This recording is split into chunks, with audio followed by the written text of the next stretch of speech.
Hi y'all, my name is Melody and thanks for stopping by, and today I'm going to do my August roundup as well as updates about myself and my life and what I'm doing, and a TBR if I can ever get through a TBR next month.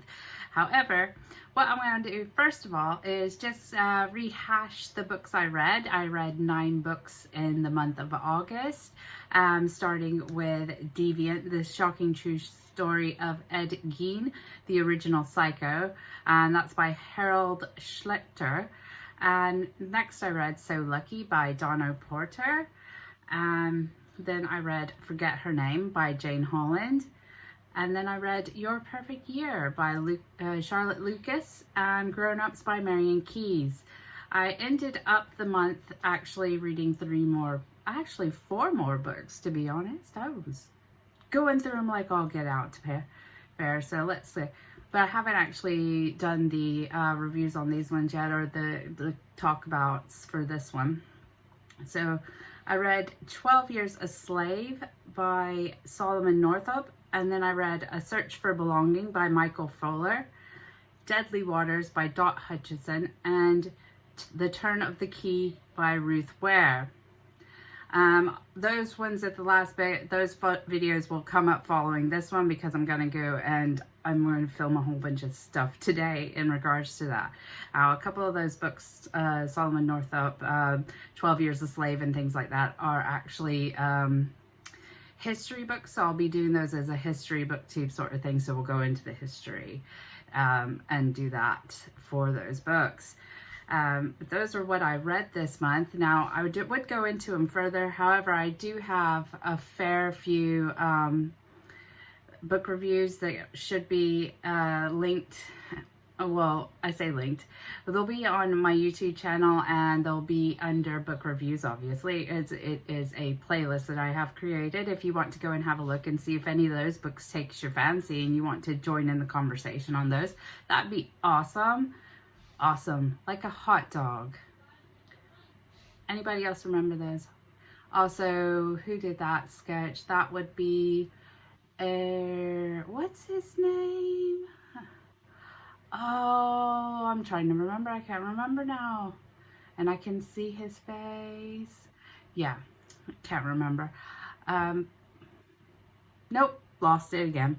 Okay, so what I'm going to do is I have finished a book for this month already.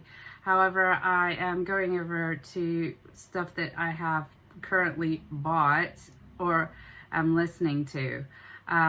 So let me just go into my want to read shelf and see if I put them in there. Actually, I probably haven't, to be fair, unless they were already in there. So what I'll do is I'll go over what I've actually purchased, because to be honest, I keep buying stuff and I need to stop, because there's a whole point to not buying things. So there's 2 books that I've actually bought this month on my Kindle. One of those was actually a pre-order book. So what I'll do is the books that are coming up, I'm just going to read the synopsis for you, and we'll look at that together. I am never organized, to be fair, so don't worry about me. It'll be fine. Okay, so the first book I've actually got, I don't think it's out until October. It's supposed to be published on October 1st, so this is like an early copy. I get an early copy out of Amazon. I'm not sure why they tagged me for doing this, but... I'm having trouble connecting to the internet. Check your Wi-Fi network connection by going to... I really should like turn it off of that word to turn on the help instead of Alexa, which is over there. So I don't want to say them too loud, because either one will go off. But you know that company that sells all the stuff, they send me a pick a free book for my Kindle every month. Maybe it's because I'm a Prime member and I've been a Prime member for years, because student. and it's easier on Prime, and I understand. I do really love buying stuff from like small businesses, but sometimes Prime is actually easier. But even on Prime, you can see if there's a small business that you like to support, because people do have business fronts on Prime. But I really love the Kindle since the Kindle came out, and it's my favorite e-reader. I don't know if it's like the only e-reader in the UK, but this is my 4th one, so yeah, I keep giving them away and getting new ones. So the first one, if you see it down there, is the Welcome to the United States of Anxiety by Jen Lancaster. And that one is got a publishing date of the 1st of October. So hopefully I'll read it before then and be able to put up a review. I can't promise anything. It might be the next one that I read. I'm not sure yet. But we'll read the synopsis on the Goodreads, and already people have gotten the preview copy. So it's got a 3.46 already on there. However, I'm not going to judge a book by what other people rate it, because it depends on what I like. Because I found that some things that I really like, other people don't like, because I read stuff, and if I read it as like a student of history, is completely different than if I'm reading something for the complete joy of the book. Sort of thing. So I have a difference of opinion on matters on these things.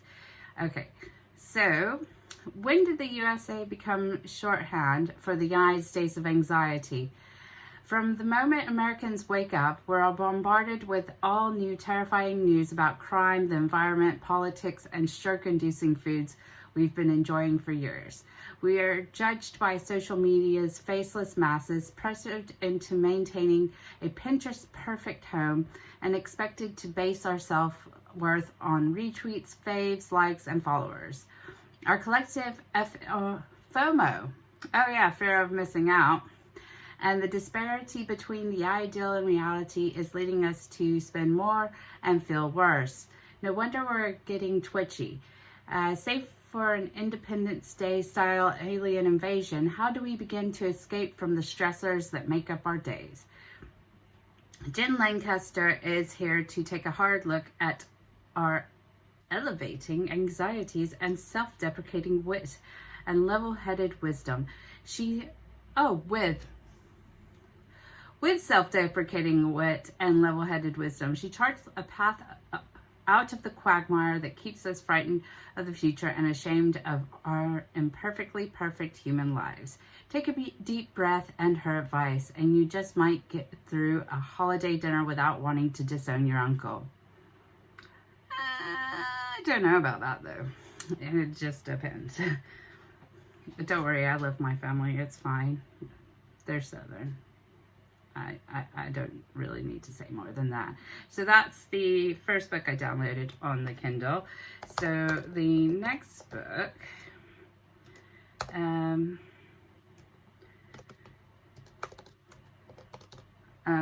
is this one up here, if you can see that in the middle. The Thursday Murder Club by Richard Osmond. If you are in the UK, you will be well aware that Richard Osmond is a TV producer and produces such shows as Pointless, a game show where you have to give the most pointless answer.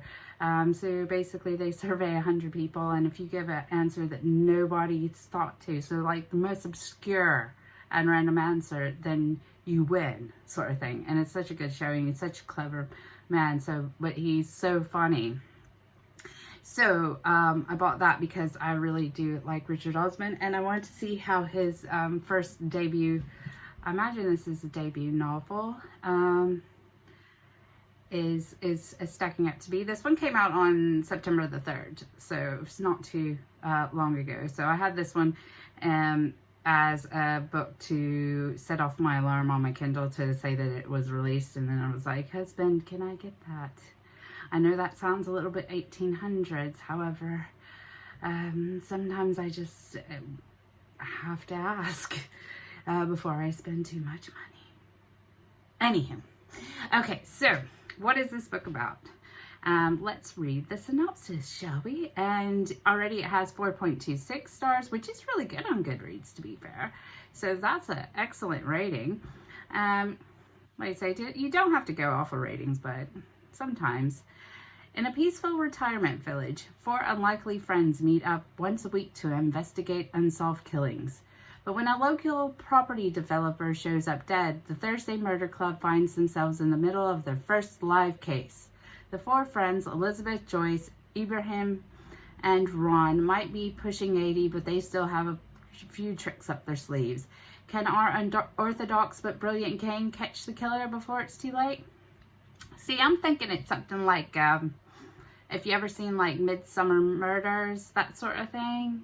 Agatha Raisin, all those types. So it's like one of those like little villagey murder mystery, and you're like watching the show and you're like, how many people are dying in this village?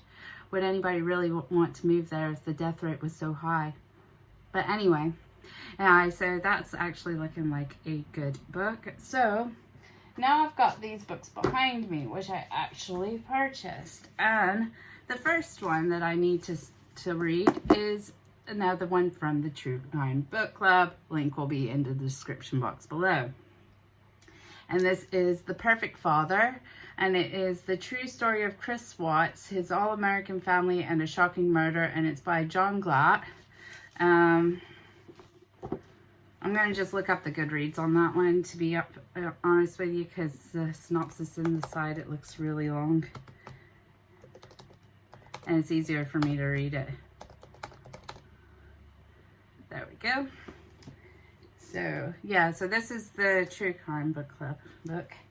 And that one has a 3.84 on Goodreads. It was published on July 21st, so it was actually really soon. I'm not really au fait with this case at all, to be honest with you.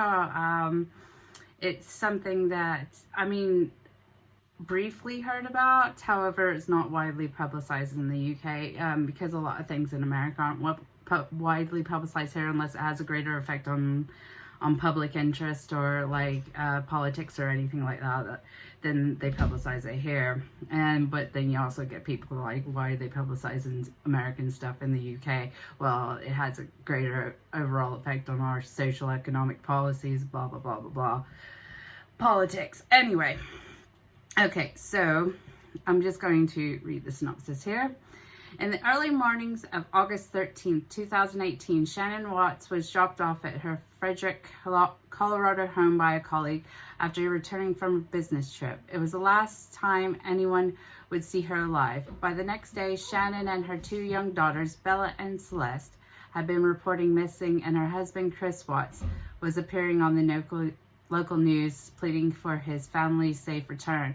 But Chris Watts already knew that he would never see his family again. Less than 24 hours after his desperate plea, Watts made a shocking confession to police. He had strangled his pregnant wife to death and smothered their daughters, dumping their bodies at a nearby oil site. Heartbroken friends and neighbors watched in shock as the movie star, handsome, devoted family man they knew was arrested and charged with first-degree murder. The perfect mask Chris had presented to the world in his TV interviews, and the family's Facebook accounts was slipping, and what lay beneath was a horrifying image of instability, infidelity, sexual ambivalence, and boiling rage. Okay. In this first major account of the case, best-selling author and journalist John Glatt reveals the truth behind the tragedy and constructs a chilling portrait of one of the most shocking family annihilator cases of the 21st century.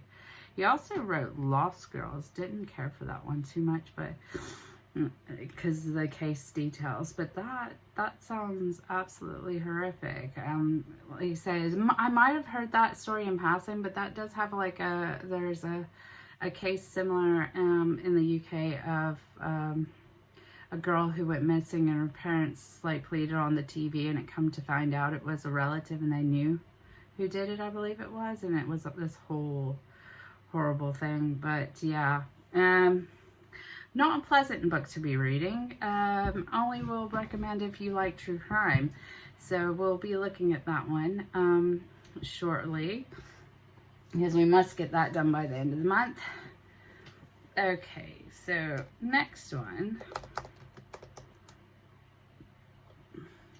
is, I picked it up at Tesco. They had a 2 for £8 at Tesco, and they actually had this book in, and I had it on my list anyway. So it's Why I'm No Longer Talking to White People About Race by Rennie Edo Lodge, and we'll just read this synopsis. It has a 4.43 on Goodreads, which is very good.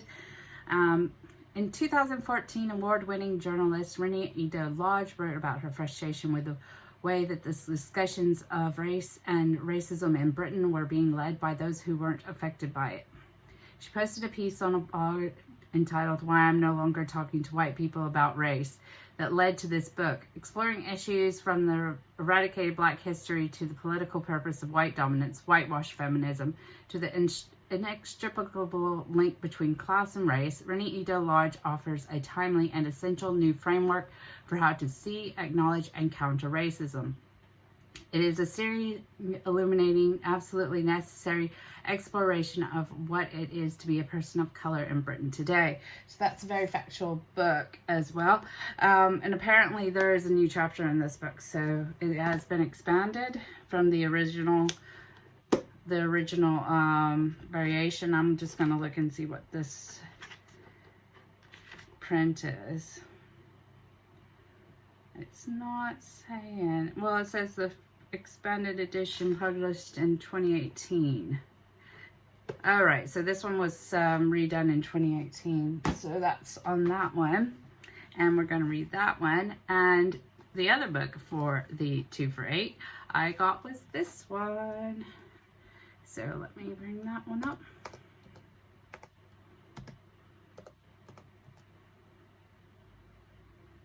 So it is Girl, Woman, Other, and it's by Bernadine Evaristo. I can't say that because it's probably Spanish and I'm butchering your name and I feel so bad. So this was also on my TBR, and I was glad to see it in the local Tesco because I wouldn't even thought it would have been in there.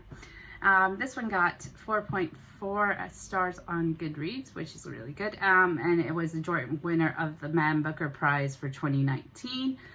And I'm just going to read the synopsis for you. Teeming with life and crackling with energy, a love song to modern Britain and Black womanhood. Girl, Woman, Other follows the lives and struggles of 12 very different characters, mostly women, Black and British. They tell the stories of their family, friends, and lovers across the country and through the years.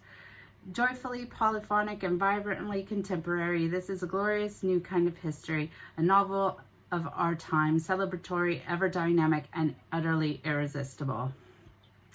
And it was published in May 2019. So that is those books. And then I have this book, which is a self-help book.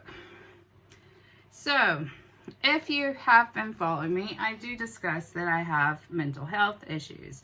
With my mental health issues, from very small age, I partake in emotional eating. This is not a book that I will put on my Goodreads list. This is not a book that I will rate because I have to work through it. It is a workbook.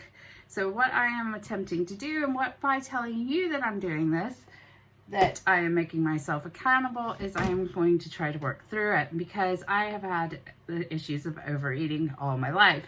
So I have constantly been overweight, normal weight, overweight, normal weight, which has happened.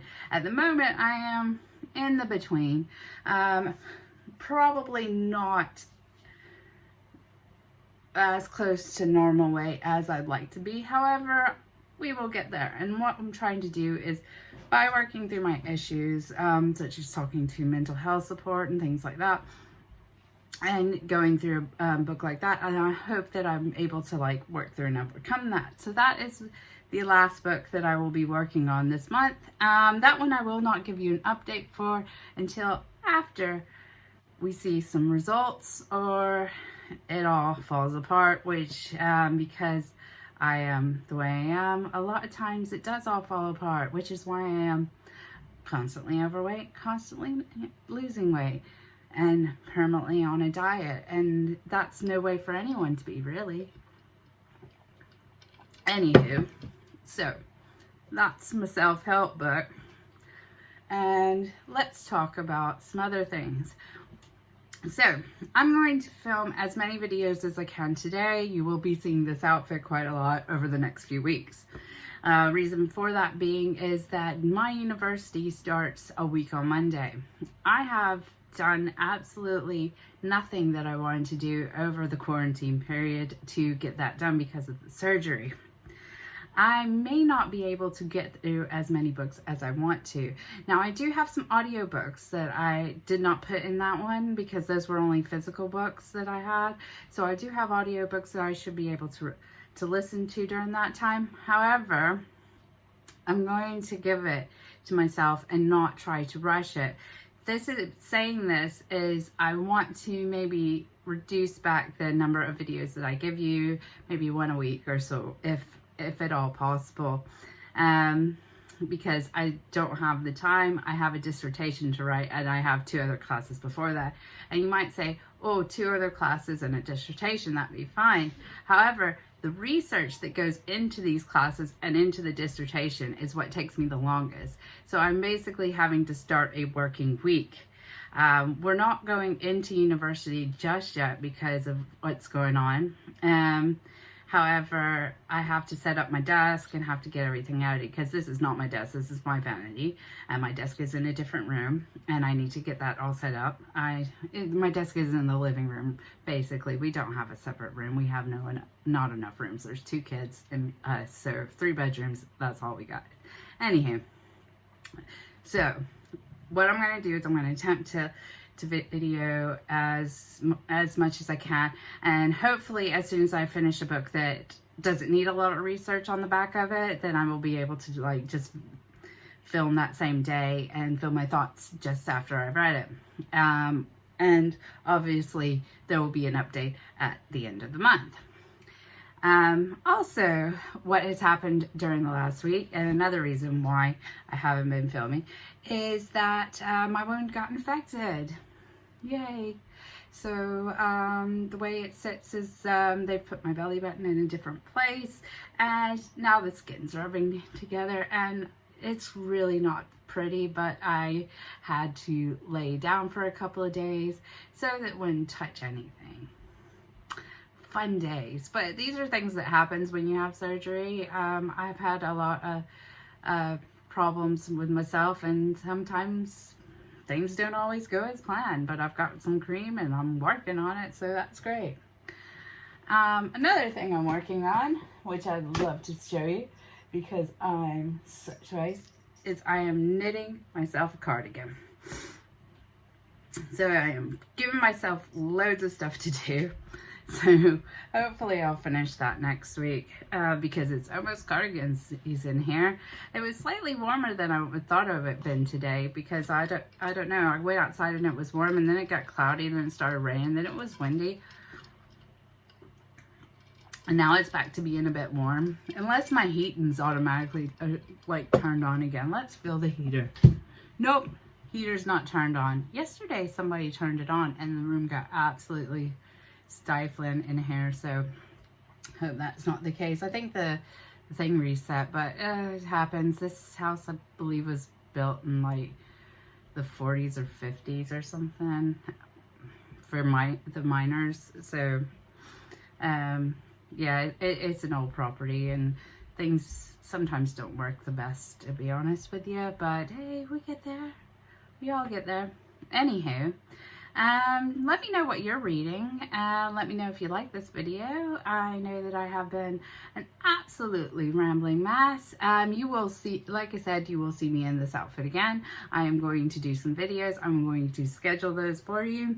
And hopefully if I get something more exciting to go up in between those, I'll get a chance to film it and then like put it up. However, this weekend I'm away.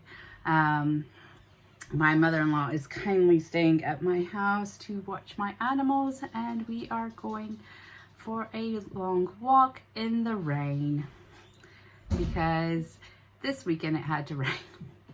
But anyway, yeah, so we're going away to do some walks.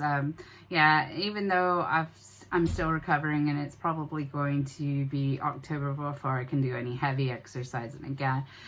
We've been filling our times with walks. Last week we went to the Falls of Clyde and did a 5-mile walk, after which I was very sore, but it's fine. Everything comes fine in the end. Anyway, that's all I've got from me. Like I say, put what you're reading below if you got anything to recommend. Hopefully I will eventually get to that and that we'll be able to have a chat. If you like me, you like this channel, please do hit the subscribe, hit the thumbs up, share with a friend, and come and join me here on my crazy journey, and hopefully we'll have more to talk about and more interesting history topics because I'm going back to university. I should have a new topic every week to do, and we can discuss that on here as well, which is what I'd like to do as well with you. Anywho, stay safe, stay positive. I love you guys, and I will see you next time. Bye.